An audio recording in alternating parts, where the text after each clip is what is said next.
Tonight, a woman who overcame blindness, the loss of her 14-year career, and divorce. She's now emerged as a successful businesswoman. Victoria Napolitano, she is editor-in-chief of Hopelessly Romantic magazine. She's here to share her story. Victoria, thanks for coming on this show. Just terrific to have you here. And we're just hoping that people like you inspire our viewers.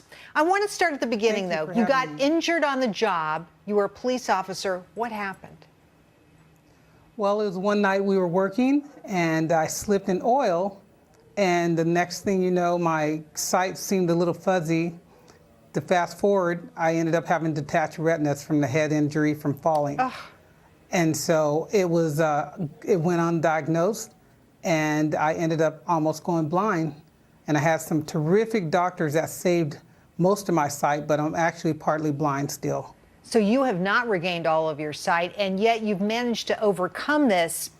After what you experienced, did you decide that you had to leave your job? Did you lose your job? What happened to your finances?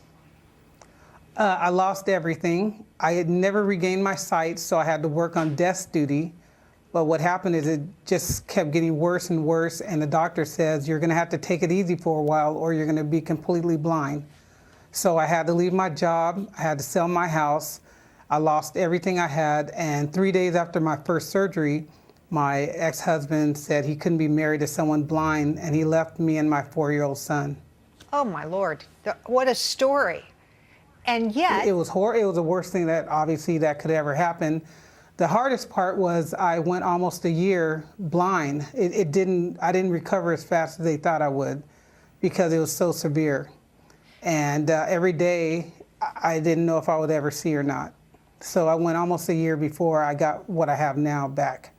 So you have some vision now, but let me tell you, the reason we're having you on is because you've managed to really rebound. When did you get this idea for this business, and how did you find the money to do it? It's funny, when I used to be at the police department, I used to write poetry and love notes for the guys' wives and girlfriends. So I've always been kind of a romantic. And so one day I had a client that said, you know, you have so many skills, don't give up on that because you've lost, you know, your police work. And slowly I started building, and I designed magazines after a while because I was able to put everything together that I loved in romance and luxury. And the next thing you know, 2007, I created my first horrible magazine. It was bad, but you know, I worked really hard to make it what it is today. But you've really turned this into a real live business. This isn't something that's a little hobby for you. This is serious stuff, and you do custom magazines, which is a fast-growing area, an important area. Who have you interviewed? How have you taken this business to the next level?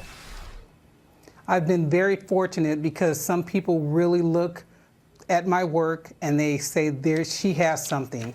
I have to commend Kathy Ireland, Kenny G, Corey Everson, and other people that have supported me in my endeavors. And I feel very happy that they love my work, just like my clients. And I create custom magazines for businesses and personal, and even weddings. Wow. Amazing stuff. Victoria, thanks for coming on tonight. Great to meet you. Good luck, and thanks for sharing your story. Thank you. And we'll be right back.